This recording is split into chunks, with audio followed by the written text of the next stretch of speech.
ഏറ്റവും ഒടുവിൽ നരകക്കുഴി പരാമർശമാണ്. മൈക്കിൾ സാവിജിൻ്റെ അധിക്ഷേപം സാമൂഹ്യ മാധ്യമത്തിൽ പങ്കിട്ടിരിക്കുകയാണ് ഡൊണാൾഡ് ട്രംപ്. എന്റെ കൊച്ചേട്ട നിങ്ങൾക്കും കൂടിയോ? നാലാളെ കണ്ട അവന്റെ തലക്ക് ഭ്രാന്താണെന്ന് അറിയത്തില്ലേ? ഇത് വളരെ ബോധപൂർവമായ അധിക്ഷേപമാണോ അതോ അമേരിക്കയിലെ രാഷ്ട്രീയത്തിന് കൂടുതൽ എരിവ് പകരാനുള്ള ശ്രമം മാത്രമാണോ? ഇവിടെയാണ് 1971 രാഷ്ട്രീയ സംഭവവികാസങ്ങളുമായി നമ്മൾ തുലനം ചെയ്യുന്നത്. അത്തരമൊരു പശ്ചാത്തലത്തിലാണ് ശ്രീമതി ഇന്ദിരാഗാന്ധി രാജ്യത്തിന്റെ പ്രധാനമന്ത്രിയായിരുന്ന കാലഘട്ടത്തിൽ അമേരിക്കയിൽ എന്താണ് സംഭവിച്ചത്? ഇന്ത്യയുടെ സമുദ്രാതിർത്തിയിലേക്ക് കടന്നു വരുന്ന 7ാം നാവികപ്പടയും ആ പതാക വഹിച്ചുകൊണ്ടുള്ള നാവികപ്പടയും അതിലെ സൈനികരും ഇവിടെ നിന്ന് തിരിച്ചു പോകണമോ വേണ്ടയോ എന്ന കാര്യം ഞങ്ങൾ തീരുമാനിക്കുമെന്ന് ആർജവത്തോടുകൂടി പ്രതികരിക്കാൻ കഴിയുന്ന ഒരു പ്രധാനമന്ത്രി നമ്മുടെ രാജ്യത്തുണ്ടായിരുന്നു. കണ്ട പറഞ്ഞപ്പോ തന്നെ രോമൊക്കെ എണീറ്റ് സല്യൂട്ട് ചെയ്യണോ? പ്രേമചന്ദ്രൻ ഇവിടെ പറഞ്ഞ ഒരു കാര്യമുണ്ട്. 1971 ഇന്ദിരാഗാന്ധിയും ഹെൻറി കിസിഞ്ചറും തമ്മിലുള്ള ഒരു സംഭാഷണം. സത്യത്തിൽ അതൊരു ഇന്റർനെറ്റ് ഹോക്സ് ആണ് എന്ന് ശ്രീ പ്രേമചന്ദ്രൻ മനസ്സിലാക്കേണ്ടതുണ്ട്. രേഖപ്പെടുത്തപ്പെട്ടിരിക്കുന്ന ഒരു ചരിത്രത്തിലും ഒരു ഹിസ്റ്റോറിയന്റെ ഒരു പുസ്തകത്തിലും അങ്ങനത്തെ ഒരു Hollywood style one liner Indira Gandhi പറഞ്ഞതായിട്ട് രേഖപ്പെടുത്തിയിട്ടില്ല. അതായത് നിങ്ങൾ 7th ഫ്ലൈറ്റ് വേണമെങ്കിൽ ഇവിടേക്ക് കൊണ്ടുവന്നോളൂ, പക്ഷെ തിരിച്ചു പോകണോ വേണ്ടയോ എന്ന് ഞങ്ങൾ തീരുമാനിക്കും എന്ന മട്ടിലുള്ള ഒരു സ്റ്റേറ്റ്മെന്റും ഇന്ദിരാഗാന്ധിയുടെ ഒരു സംഭാഷണത്തിലും ഉണ്ടായിട്ടില്ല. അതിന് യാതൊരു വിധത്തിലുള്ള റെക്കോർഡ്സും ഇല്ല. അത് കംപ്ലീറ്റ്ലി ഒരു ഇന്റർനെറ്റ് ഹോക്സ് ആണ്. അതുമായി ബന്ധപ്പെട്ട് പഴയ പുസ്തകങ്ങളാണെങ്കിലും ഏറ്റവും അടുത്ത കാലത്ത് 1971 ബന്ധപ്പെട്ട് ഇപ്പോൾ ശ്രീനാഥ് രാഘവന്റെ പുസ്തകം വന്നിട്ടുണ്ട്. അതിൽ ഒരിടത്തും അങ്ങനെയുള്ള ഒരു സ്റ്റേറ്റ്മെന്റ് ഉണ്ടായിട്ടില്ല. അതുകൊണ്ട് വളരെ ഇൻഫോംഡ് ആയിട്ടുള്ള പ്രേമചന്ദ്രനെ പോലെയുള്ള ഒരാൾ അത് പറയുന്നത് കേൾക്കുമ്പോൾ അത് ശരിയല്ല എന്ന് പറയണം എന്ന് തോന്നി.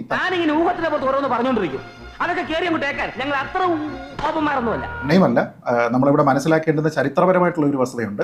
ഇന്ദിരാഗാന്ധി ഇങ്ങനെയൊക്കെ പറഞ്ഞുവെങ്കിലും ടാസ്ക് ഫോഴ്സ് 74 എന്ന പേരിലുള്ള 7th ഫ്ലൈറ്റിന്റെ ഭാഗമായിട്ടുള്ള USS എന്റർപ്രൈസ് എന്നുള്ള കപ്പൽ ബേ ഓഫ് ബംഗാളിൽ ഡിസംബർ മാസം 1971 ഇതേ റിച്ചാർഡ് നിക്സണും ഇതേ ഹെൻറി കിസിഞ്ചറും കൂടി എത്തിച്ചിരുന്നു, ഡിപ്ലോയ് ചെയ്തിരുന്നു എന്നുള്ളത് ചരിത്രപരമായിട്ടുള്ള ഒരു വസ്തുതയാണ്.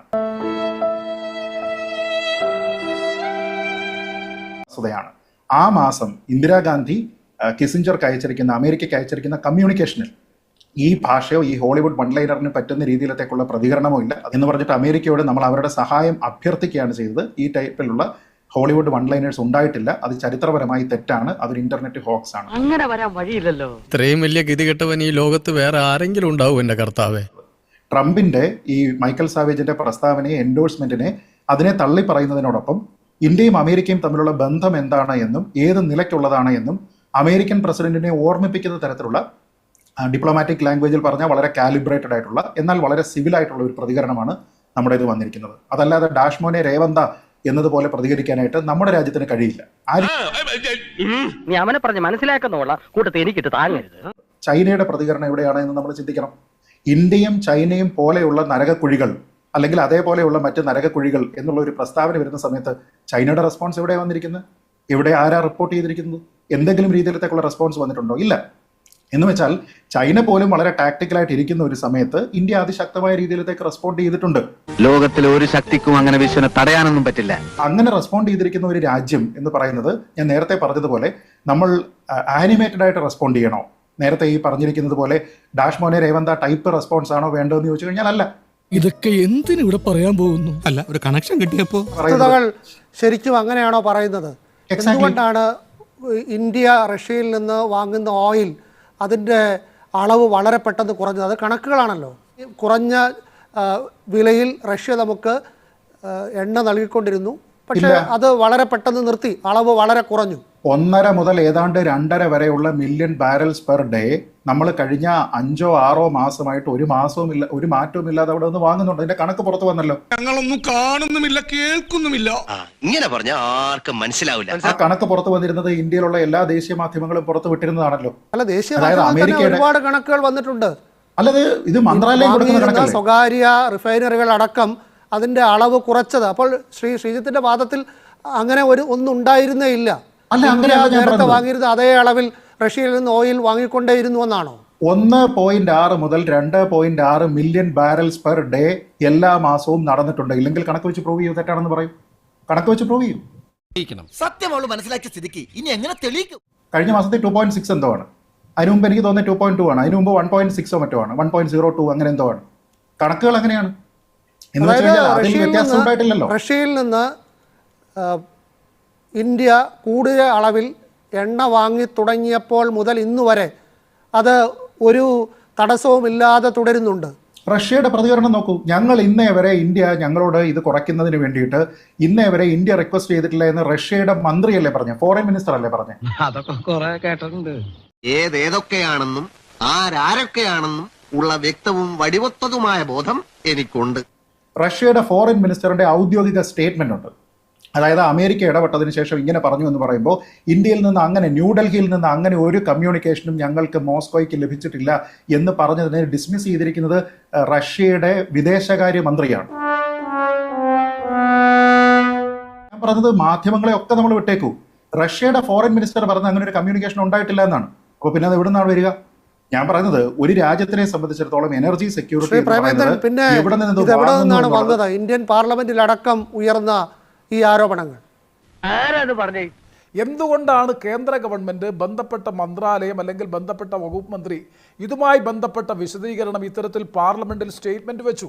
ആ സ്റ്റേറ്റ്മെൻറ്റിൽ ഒന്നും തന്നെ ഇത്തരത്തിലൊരു ന്യായീകരണമോ ഇത്തരത്തിൽ ഒരു ലോജിക്കൽ എക്സ്പ്ലനേഷനോ എന്തുകൊണ്ടാണ് ഗവൺമെൻറ് ഭാഗത്തുനിന്ന് ഇന്നേ വരെ ഉണ്ടാകാത്തത് എന്ന് സംശയം കൂടി ദൂരീകരിച്ചാൽ നന്നായിരിക്കുമെന്നാണ് എൻ്റെ വിശ്വാസം. കണ്ടോ ഇപ്പോഴും ഇവർക്ക് നേരം എടുത്തിട്ടില്ല. വേണമെങ്കിൽ കുറച്ചുകൂടെ സിമ്പിൾ ആക്കി തരാം. ലാവ്റോവ്, താങ്കൾക്കറിയാമല്ലോ, അദ്ദേഹമാണ് റഷ്യയുടെ ഫോറിൻ മിനിസ്റ്റർ. ഫെബ്രുവരി 11, 2026 അദ്ദേഹത്തിന്റെ സ്റ്റേറ്റ്മെന്റ് റഷ്യയിലെ ഡ്യൂമയിലാണ്, അറിയാമല്ലോ, അവരുടെ പാർലമെന്റ് ആണ്. പറഞ്ഞിരിക്കുന്നത്, യു മെൻഷൻ ദാറ്റ്, സ്റ്റേറ്റ്മെന്റ് ആണ്, Donald Trump announced India's agreement that no ലോnger purchase Russian oil. I have not heard such a statement from anyone else, including Prime Minister Narendra Modi and other Indian leaders. Except US President Donald Trump, nobody else has declared that India will stop buying Russian oil. ഇത് ലാവ്റോവിന്റെ പ്രസ്താവനയാണ്, ഡ്യൂമയിലുള്ള പ്രസ്താവനയാണ്, എന്റെ പ്രസ്താവനയല്ല, നരേന്ദ്രമോദിയുടെ BJPയുടെ പ്രസ്താവനയല്ല. സാറേ, ഞങ്ങൾക്കൊരു അബദ്ധം പറ്റിയാണ് sir. പറ്റി എന്ന് മാത്രം പറഞ്ഞാൽ മതി. അബദ്ധമാണെന്ന് ഞങ്ങൾക്കറിയാം.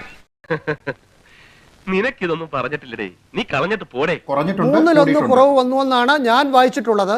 അല്ല, ഞാൻ പറയുന്ന കണക്കുകൾ എന്റെ കയ്യിലില്ല, ആധികാരിക രേഖയെ നമുക്ക് തീർച്ചയായും കഴിഞ്ഞ ജൂണിൽ പോലും 40%. കഴിഞ്ഞ ജൂണിൽ പോലും 40%. അതായത് 3-1 ഇറക്കുമതി കുറഞ്ഞുവെന്നാണ് ഞാനീ പറഞ്ഞ വളരെ ക്രെഡിബിളായ മാധ്യമങ്ങൾ, സാമ്പത്തിക കാര്യങ്ങൾ റിപ്പോർട്ട് ചെയ്യുന്ന മാധ്യമങ്ങൾ പറഞ്ഞിട്ടുള്ളത്.